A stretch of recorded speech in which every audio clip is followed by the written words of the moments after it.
A day in Hiroshima. Morning light. The morning sun rose slowly over Hiroshima, touching the tiled rooftops and the still water of the Ota River with pale gold. Asami Tanaka stood by her window, watching the sky change colors. She always liked this moment. The quiet just before the city came fully awake. She was 28 years old, an elementary school teacher, and she had lived here all her life. Every morning, she traced the same route.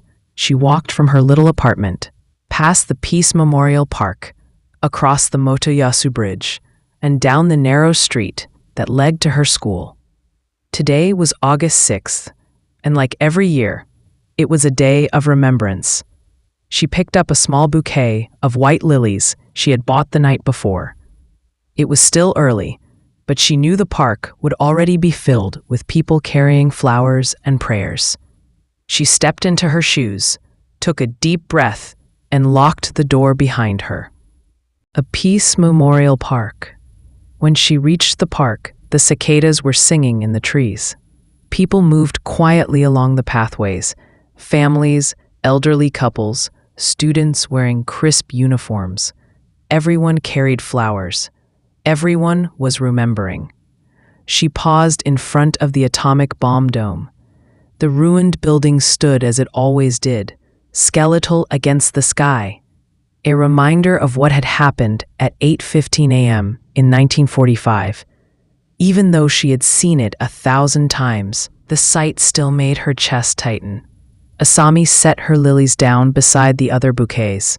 For a moment, she closed her eyes and imagined the city as it had been before. Streets full of people on bicycles, shopkeepers opening their stores, children running to school. Then, silence. A silence that had lasted for years, until the city found a way to live again.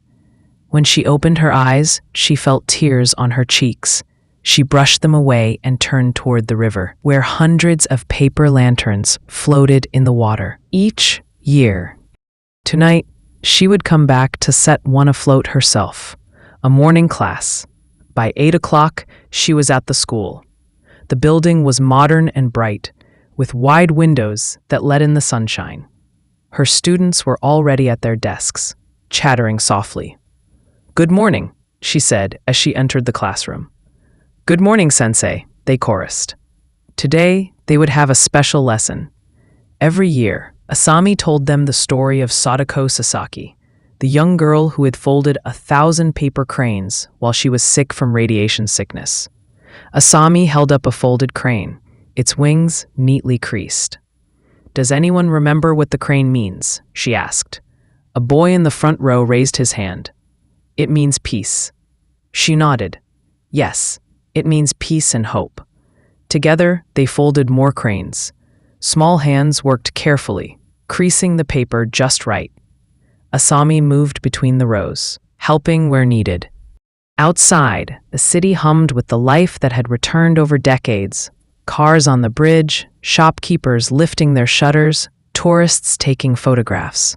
Inside, the children folded cranes, their faces bright with concentration. A visit to the museum. After class, Asami had a free hour. She decided to walk back to the Peace Memorial Museum. Even though she had visited many times, she felt drawn there again, especially today. Inside, the air was cool and still. The exhibits were quiet witnesses to what had happened. Glass cases held melted bottles, a twisted tricycle, the charred remains of a lunchbox. She paused in front of the photographs of the city before and after. One moment, a place full of life. The next, only rubble and smoke. And yet, here she stood, in a rebuilt city, alive and able to teach children the meaning of peace. Asami took a slow breath and closed her eyes, offering a silent promise. She would keep telling the story. She would keep remembering. Lunch by the river. At midday, she bought a simple bento box from a vendor near the river. A piece of grilled fish, rice, pickled vegetables. She sat on a bench in the shade and watched the water flow past. Nearby, An elderly man fed breadcrumbs to pigeons. A young couple took selfies with the dome behind them. A group of high school students rehearsed a song on the grass, their voices rising in clear harmony. Even on a day of remembrance, life continued. She thought of her grandparents who had survived the bombing as children. Her grandmother used to say, "We must keep living. That is how we honor the dead." Asami looked at the river and felt something ease inside her. An afternoon walk. When lunch was over, she took the long way back through Shukien Garden. The garden had been destroyed in the bombing, but had been lovingly restored. Now it was a green oasis in the middle of the city. She followed the path around the pond, pausing to watch the koi fish glide under the bridge. A little boy stood beside her, pointing excitedly. "Look, that one is so big." She smiled at him. "Yes, it is." His mother bowed slightly, and they continued on their way. Asami felt her heart lighten. Seeing children marvel at the garden made her feel hope that generations would keep growing up in peace. Evening lanterns. As the sun began to set, Asami returned home to change clothes. She slipped into a pale blue yukata with a white crane pattern, a design she wore every year on this day. When she reached the river again, hundreds of people were gathered along the banks. Volunteers handed out paper lanterns, each one bearing a message. She took one and knelt on the grass. With a brush, she wrote carefully, "May there always be peace."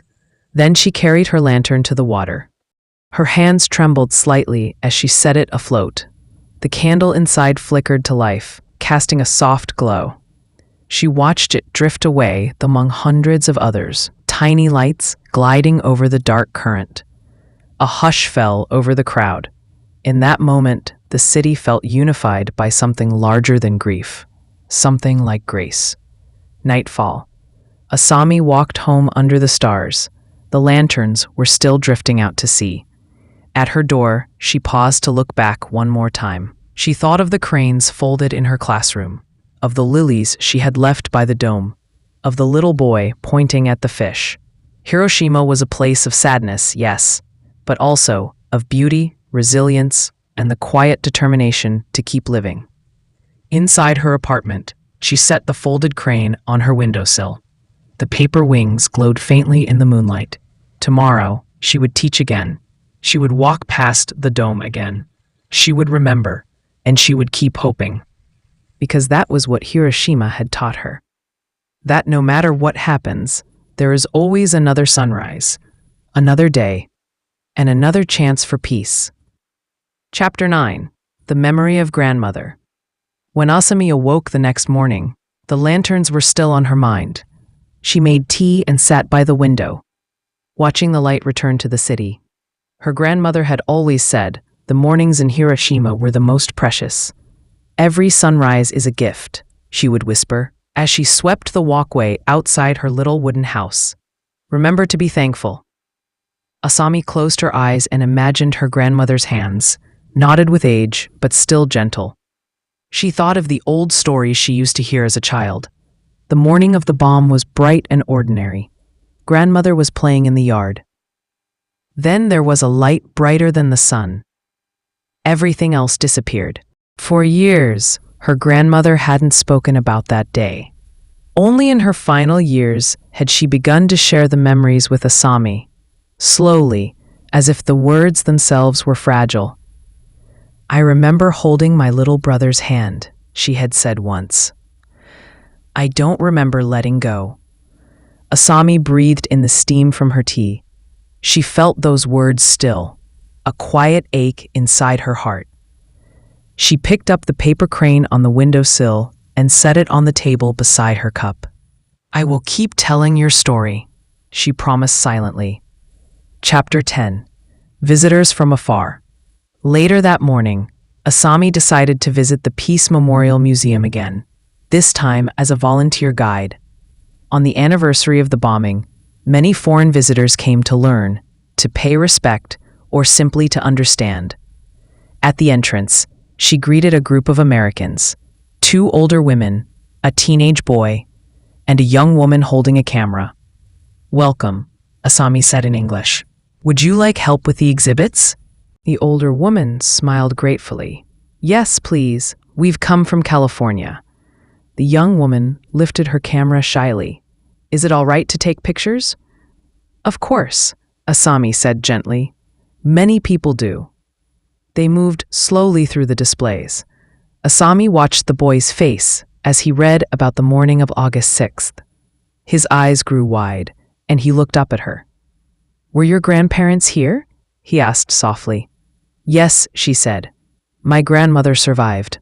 My grandfather did not. The boy lowered his gaze. I'm sorry. Asami felt something tender open inside her. She knew he meant it. This stranger who had traveled across the ocean to learn about her city's sorrow. At the end of the tour, the older woman took Asami's hand. Thank you. We'll never forget this.